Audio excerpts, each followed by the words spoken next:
வணக்கம். பிகினர்ஸ்களுக்கான இந்த வீடியோவில் நம்ம இப்போ பார்க்க போகிறது சில்க் காட்டன் சாரிக்கு மேட்ச் ஆகிற மாதிரி ப்ளவுஸுக்கு எப்படி நம்ம பேக் சைடில் மாடல் பண்ணுறது அப்படிங்கிறத நம்ம இப்போ பார்க்கலாம். அதுக்கும் முன்னாடி இந்த சேனலை இது வரைக்கும் சப்ஸ்கிரைப் பண்ணாதவங்க சப்ஸ்கிரைப் பண்ணுங்கள். என்னோட சேனல் நேமுக்கு பக்கத்தில் இருக்கிற சப்ஸ்கிரைப் பட்டனை கிளிக் பண்ணி உடனே பக்கத்தில் வர்ற பெல் ஐக்கானையும் கிளிக் பண்ணிவிடுங்க. நான் வீடியோ அப்லோட் பண்ணும்போது உங்களுக்கு ஒரு நோட்டிஃபிகேஷன் வரும். என்னோட வீடியோக்களை நீங்கள் தவறாமல் பார்க்கலாம். இப்போ இந்த சாரியில் இந்த டிசைன் கலரில் க்ரீன் கலரில் பாலி காட்டன் கிளாத் எடுத்து வச்சுருக்கிறேன். இப்போ இந்த சாரியில் நமக்கு ப்ளவுஸுக்கு கிளாத்தை நம்ம கட் பண்ண வேண்டாம் அப்படின்னா கொஞ்சமாக நம்ம டிசைனுக்காக கட் பண்ணி அதில் மாடல் பண்ணலாம். இப்போ இந்த சாரியை பார்க்கலாம். இப்போ இதே சாரிக்கு என்னோட இன்னொரு சேனல் ஸ்டிச்சிங் கிளாஸில் நான் வேற ஒரு மாடல் நான் அப்லோட் பண்ணியிருக்கிறேன். ஆனால் இது பிகினர்ஸ்களுக்காக நான் இது வேறு மாடலில் ரொம்ப ஈஸியான முறையில் தைக்கிற மாதிரி நான் இந்த மாடல் நான் உங்களுக்கு சொல்லிக் கொடுக்குறேன்.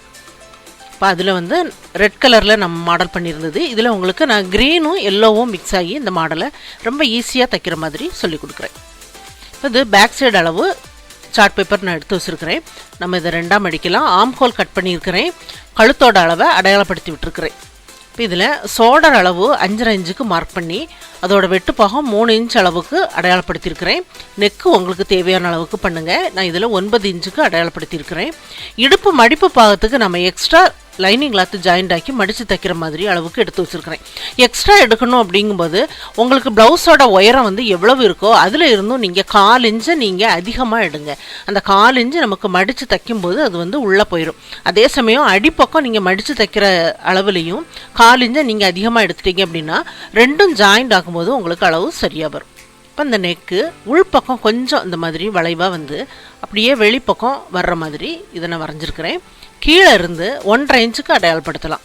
இப்போ முதுகு பாகம் சென்டர் பகுதியில் 1 இன்ச்சுக்கு அடையாளப்படுத்தலாம்.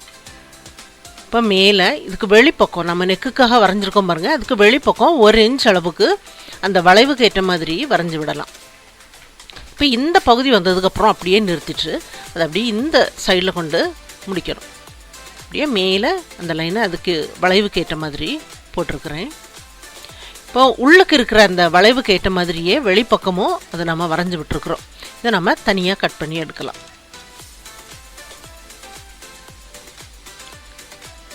இப்போ உள்ளுக்குள்ள அந்த 1 இன்ச்சுக்குள்ள பீஸையும் தனியாக நம்ம கட் பண்ணி எடுக்கலாம். இந்த மாதிரி இருக்குது. இப்போ சைடில் உள்ள பீஸுக்கு நம்ம க்ரீன் கலரில் நம்ம கட் பண்ணலாம். க்ரீன் கலரில் லைனிங் கிளாத்து 2 பீஸ் இந்த மாதிரி வச்சுருக்கிறேன். அதுக்கு மேலே நம்ம அதே அளவுக்கு அடையாளப்படுத்தலாம்.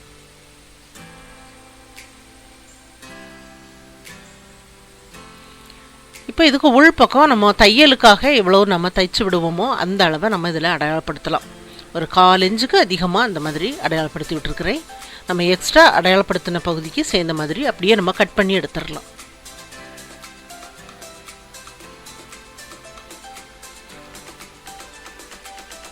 இதில் 2 பீஸ் இருக்குது. இதே அளவுக்கு மேல் பக்க கிளாத்தும் கட் பண்ணி வைக்கலாம். இது எல்லோ கலரில் லைனிங் கிளாத்து 2ஆக மடித்து வச்சுருக்கிறேன். இப்போது சென்டரில் உள்ள பீஸையும் 2ஆக மடித்து அந்த மடிப்பு பாகம் ரெண்டும் ஒரே இடத்துல இருக்கிற மாதிரி இருக்கணும். அதே அளவுக்கு அடையாளப்படுத்தியிருக்கிறேன். இப்போ கழுத்துக்கு உள்பக்கம் மட்டும் நம்ம கட் பண்ணலாம். வெளிப்பக்கம் இந்த மாதிரி நேராக அந்த மாதிரி கட் பண்ணி எடுத்துடலாம்.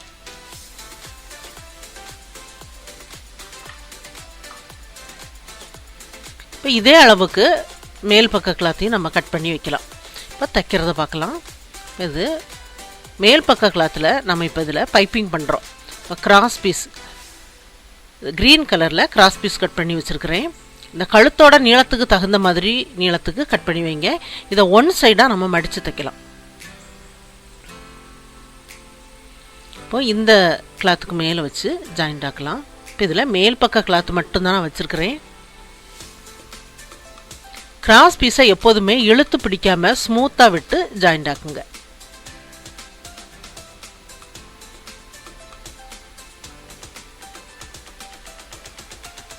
இப்போ இது ஜாயிண்ட் ஆக்குனதுக்கப்புறம் இதுக்கும் மேலே லைனிங் கிளாத்தை வைக்கலாம்.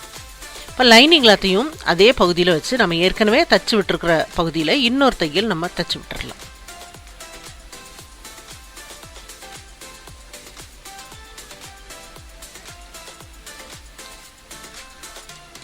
தைச்சதுக்கப்புறம் கழுத்து பகுதியில் லைட்டாக கிராஸில் நம்ம கட் பண்ணி விட்டுட்டு லைனிங் கிளாத்தை அடிப்பக்கமாக நம்ம திருப்பி எடுக்கலாம்.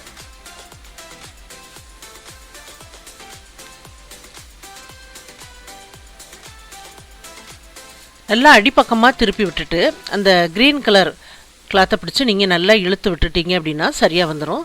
இப்போ இதில் நான் சிங்கிள் ஃபுட் ஃபிட் பண்ணியிருக்கிறேன். இதில் பைப்பிங் பண்ணலாம். இந்த பகுதியில் நம்ம த்ரெட்டை வச்சு அப்படியே நம்ம கவர் பண்ணும்போது பைப்பிங் ரொம்ப நல்லா வருது பாருங்கள். இப்போ அந்த ஃபுட் வந்து நமக்கு அந்த பைப்பிங் பக்கத்தில் நல்லா டைட்டாக இருக்கிற மாதிரி அப்படி வச்சுட்டு இந்த மாதிரி நீங்கள் பிடிச்சிட்டு கொஞ்சம் கொஞ்சம் பகுதியாக இந்த மாதிரி தச்சு விடுங்க. பைப்பிங் வந்து ஃபினிஷிங் ரொம்ப நல்லா வரும். இது சின்ன மிஷினில் உங்களுக்கு டபுள் ஃபுட்லேயே தைக்கிறதுக்கு இந்த மெத்தடில் உள்ள பைப்பிங் வந்து ரொம்ப வசதியாக தான் இருக்கும்.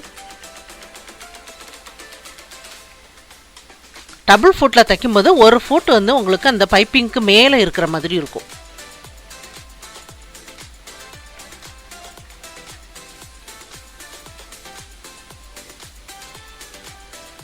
கொஞ்சம் கொஞ்சம் பகுதியாக இந்த மாதிரி மடித்து விட்டு தைக்கலாம். தையல் பைப்பிங்கில் படாத அளவுக்கு அதுக்கு வெளிப்பக்கமாக தையல் விழுது. இப்போ நம்ம இதில் ஏற்கனவே அந்த சார்ட் பேப்பர் கழுத்து பகுதியில் கட் பண்ணி எடுத்தோம் பாருங்கள், அந்த பீஸை வச்சு நம்ம அடையாளப்படுத்தலாம். இப்போ இதில் நமக்கு கழுத்து பகுதியில் கொஞ்சம் தையலுக்காக போயிருக்கு. நம்ம அதே அளவுக்கு நம்ம அடையாளப்படுத்திட்டு அப்புறம் நம்ம சைடில் ஜாயிண்ட் ஆக்கும்போது கொஞ்சம் அளவை விட்டு நம்ம ஜாயிண்ட் ஆக்கலாம். இப்போ இதே அளவுக்கு அடையாளப்படுத்துகிறேன். ஏன்னா அந்த ஷேப் வந்து உங்களுக்கு இதை வச்சு அடையாளப்படுத்தும் போது உங்களுக்கு நல்லா வரும். அடையாளப்படுத்தியிருக்கிற பகுதியில் ஒரு தையல் நம்ம போட்டு விட்டுறலாம்.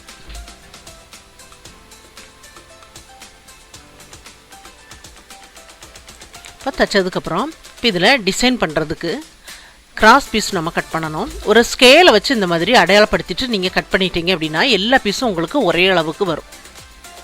ரெண்டாம் அடிக்கலாம். ரெண்டாம் அடித்து நம்ம தைக்கும்போது பாருங்கள், அந்த ஃபூட்டுக்கு வெளிப்பக்கம் வரக்கூடிய அந்த கிளாத்தை நீங்கள் கரெக்டாக அந்த அளவை வச்சுட்டு நீங்கள் தைச்சிட்டிங்க அப்படின்னா எல்லா பைப்பிங்கும் உங்களுக்கு ஒரே அளவுக்கு உங்களுக்கு வரும்.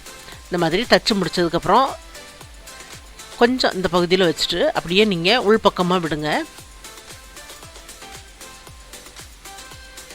மெல்ல இந்த மாதிரி இழுத்துட்டிங்க அப்படின்னா உங்களுக்கு பைப்பிங் நல்லா வருது. எல்லா பைப்பிங்கும் நம்ம 2 இன்ச் அளவுக்கு கட் பண்ணி வைக்கலாம்.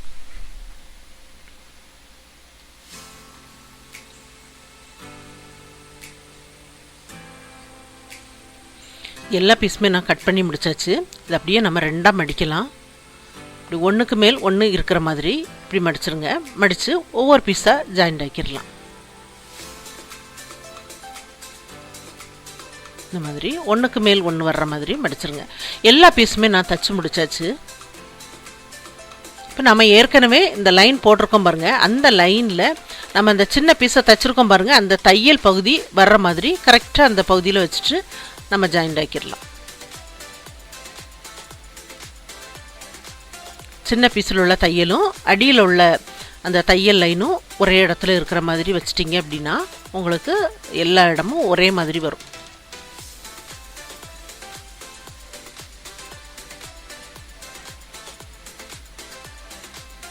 இப்போ கீழே முடிக்கும்போது கொஞ்சம் பகுதி நமக்கு ஜாயிண்ட் ஆக்கிறதுக்கு விட்டுட்டு நம்ம தைக்கணும். அதே மாதிரி மேலே நம்ம வைக்கும்போதும் 1/4 இன்ச் அளவு கிளாத்து ப்ளைனாக இருக்கிற மாதிரி விட்டுட்டு நம்ம தைக்க ஆரம்பிக்கணும். 2 பக்கமுமே தைச்சதுக்கப்புறம் இதுக்கு சைடில் உள்ள கிளாத்து, லைனிங் கிளாத்தும் மேல் பக்க கிளாத்தையும் ரெண்டும் அந்தந்த பகுதிக்கு இருக்கிற மாதிரி சரியாக அந்த மாதிரி எடுத்து வச்சுருங்க. வச்சுட்டு அந்த வளைவான பாகத்தில் நம்ம ஜாயிண்ட் ஆக்கலாம். நம்ம இதில் 1/4 இன்ச் அளவு எக்ஸ்ட்ரா நம்ம இதில் கிளாத் விட்டுருந்தோம். அந்த பகுதியை அப்படியே நம்ம தைச்சி விட்டுறலாம். தைச்சதுக்கப்புறம் லைட்டாக அந்த மாதிரி கட் பண்ணி விட்டுட்டு அடிப்பக்கமாக இந்த கிளாத்தை நம்ம திருப்பி விட்டுறலாம். நல்லா இந்த மாதிரி திருப்பி விட்டுட்டு இந்த எட்ஜில் ஒரு தையல் நம்ம போட்டு விட்டுறலாம். நல்லா இழுத்து விடுங்க. நல்லா கை வச்சு நல்லா தேய்ச்சி விட்டுட்டு அந்த ஷேப் நல்லா வந்ததுக்கப்புறம் இந்த எட்ஜில் ஒரு தையல் போட்டுடலாம். இப்போ இந்த பகுதி வரைக்கும் தைச்சதுக்கப்புறம் 2 கிளாத்தையும் சேர்ந்த மாதிரி வெளிப்பக்கம் நம்ம ஜாயிண்ட் ஆக்கி விட்டுறலாம். இப்போ 2 பீஸுமே நான் தைச்சி முடிச்சாச்சு. இப்போ தைச்சதுக்கப்புறம் இதை இதுக்கும் மேலே வச்சு நம்ம ஜாயிண்ட் ஆக்கலாம். அந்த தையல் லைன் தெரியுது பாருங்கள், அதுக்கும் கொஞ்சம் உள்ளுக்கே நான் வைக்கிறேன்.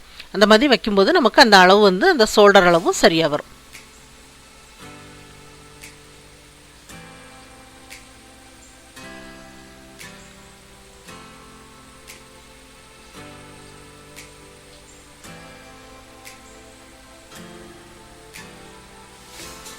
இந்த தையல் லைனை மறைக்கிற மாதிரி கொஞ்சம் உள்பக்கமாக ஏற்றி விட்டே நம்ம ஜாயிண்ட் ஆக்கணும். இதே மாதிரி இன்னொரு பக்கமும் நம்ம ஜாயிண்ட் ஆக்கிடலாம். இப்போ 2 பக்கமுமே ஜாயிண்ட் ஆக்கியாச்சு. இதுக்கும் மேலே இந்த ஜாயிண்ட் பகுதியில் ஒரு லேஸ் வச்சு நம்ம தச்சு விட்டுறலாம்.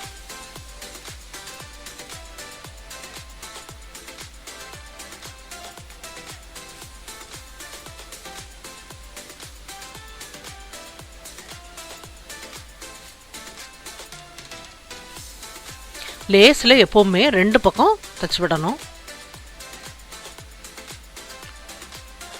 இப்போ உள் பக்கம் எக்ஸ்ட்ரா இருக்கிற கிளாத்தை தையலுக்கு வெளிப்பக்கம் கொஞ்சமாக விட்டுட்டு அப்படியே நம்ம கட் பண்ணி எடுத்துடலாம்.